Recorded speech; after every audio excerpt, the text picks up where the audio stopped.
And here we go. Memphis Mafia Kid in the original. One of the original. Yep. Oh, golly. Can I touch your horn? Because they tell me it brings luck. Thank you. I'm a lucky unicorn. You are. Danny Corn. Okay.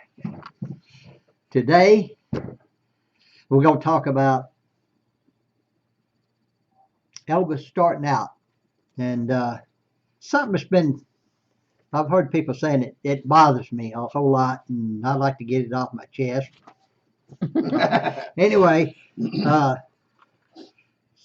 so many people say, oh, the Colonel made Elvis. The Colonel made Elvis. Well, that's true to a point, but let me tell you something. It took both to go where they went. But Elvis, Where no one had been before. Where no one had been before, she said. and that's it. But anyway, get back to the story. We always, you can tell we're crazy. We have been for many years. They just hadn't come and got us yet. But anyway, get back to the story. Dismiss that. But who? Dismiss that. Oh, yeah. Well, yeah. What other side? Oh, okay. Anyway, I don't know, man. Is this going anywhere? Yeah. But anyway, the story is, the Colonel made Elvis. Well, back when Elvis first started and all, it was just kind of Scotty was the one that booked all the shows and was kind of like the manager. And later they started getting more and more people and doing so many shows and all that they needed a manager, needed one bad, somebody that could. So they knew of a disc jockey in Memphis, and Sam knew him, and he had played Elvis's records, and his name was Bob Neal. And Bob was a pretty smart individual. Well, anyway, he started taking Elvis over, and he was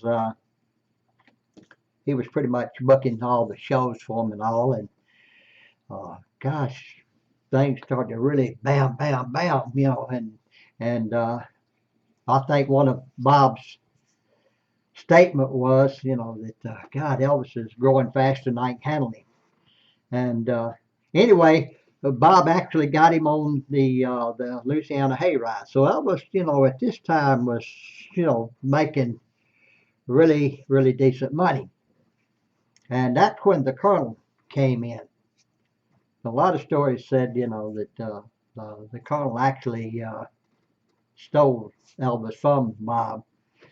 But I don't know if that's all factual or not, but I don't know that it's not. But anyway, uh, Elvis was getting bigger and bigger. And the Colonel saw this. And the Colonel, he was right there where it was money to be made. The Colonel wanted to be in on it. So the Colonel picked up on this and finally talked Elvis into, to leaving Bob and going with him. And he was going to make bigger and better deals. But as far as I'm concerned, to get everything set straight, the Colonel didn't make Elvis. He helped make Elvis, but he didn't make Elvis. Elvis was on his way. Now, it might have taken Elvis somewhat longer with Bob Neal, but I think Elvis was destined to be as big as he was. But the Colonel, he with his intelligence and all, and I'm not taking anything away from the Colonel, he did. He knew the right people and knew the right ways to make big money, and so I can't take that from him. But like I say, I think it was a 50-50 deal, as the old saying goes. It took Colonel and it took Elvis, but I think Elvis would have been still a really big star, even if he hadn't had the Colonel. Yeah, I mean. And in later years, that's another story. But to go kind of what I was talking about. In later years, uh, I think Elvis could have gotten away from Colonel and really actually been bigger than what he was. I think in the later years, things had changed so much in the music world and how bookings went that I think the Colonel kind of dropped behind on a lot of people who knew how to book and better and all this kind of stuff and more money and all that kind of stuff. So, uh, but I'm not taking anything away from the Colonel because I liked the Colonel. I liked him and I thought he was a great person. And but still, facts are facts. And I think I think in the later years that the Colonel held Elvis back more than he. I was just going to ask you what you. I mean,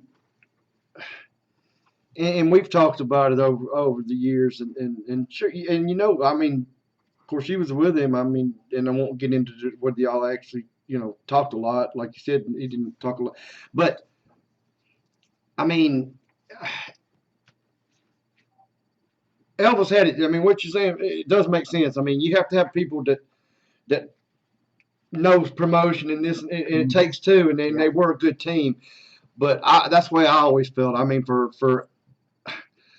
and by no means am I promote or anything, but I'm thinking like I guess what I'm asking you is, it seemed like to me, just even being a teenager, that the Colonel was kind of just satisfied with kind of where Elvis was at, instead of like the early years of trying to book like a world tour. I mean, Elvis had done one world tour. I mean, look at him; he's already known worldwide already, and look Well, what he he did. was back then too. Elvis was. But I'm saying though, to actually book a world tour. I mean, do you know? I mean, if he could really, in my opinion, get any bigger during that time in the '70s, though, I think a world tour he would have been, like you said, Oh God. even bigger than. Well, try to sum this up because it's another story you can get into. But Colonel always said, never use our money, always use the other man's money. And back in earlier days and all that, maybe that was fact. But sometimes you have to take a chance, or you never, you know, get any higher or any wealthier if you're not willing to spend the money on what you believe, and that be in yourself. And Elvis certainly believed in himself. But Colonel had that old saying, and he stuck with it, and I got away from him. Is don't use your money, use everybody else's. And so but I think in later years that held him back. I really do. Well, one last little thing too, because I was just thinking since you brought that up, and I've had it asked, and we've actually talked about it real quick, if you would, like, and that we kind of give an example, like the music awards. A lot of people know how they do, and a lot of people don't. Usually, when they give an award, they want you to do a performance on that show or something. They had done that. I know from what we were talking about one time. Well, in 1958, and this is another story, folks, and I'll get into it a little later. But in 1958, Elvis should have gotten the Grammy Award then. He had through that year he had 8 out of the 10 number one hits in the country. So by all means, I think but they had approached Colonel and said, Colonel, we'd like Elvis to do the show and all, and let's save that one. I'd rather say. Okay. So I'm gonna leave y'all hanging with that I'm one. sorry I brought it up, but no, anyway. But hey, there's another one, and also too, we haven't forgot about the couple of the stories that we're going to set straight, or that you're going to set straight. We are going to get to them down the road, so I just wanted to know that we hadn't forgotten. We're not leaving. No, we're not. We're gonna clarify for you, and we'll get them maybe just shortly down the road here. So we'll clarify them up so y'all know what we were talking about in one of our videos, and setting the record straight, as the old saying goes. So hey, we appreciate it. We love each and every one of you. And don't forget, And if you haven't subscribed, yes, that's right. If you haven't tell your subscribed, friends, subscribe. and please get as many as you can to watch our show and subscribe it if you like our show, and if you don't like it, subscribe anyway. 'Cause it don't cost you nothing, But as you see in this notebook, we've got a lot of good stories coming your way, and we want to keep this thing going. And we appreciate each and every one of you. And With we that, love you. hey, what do we always say? We always live Elvis.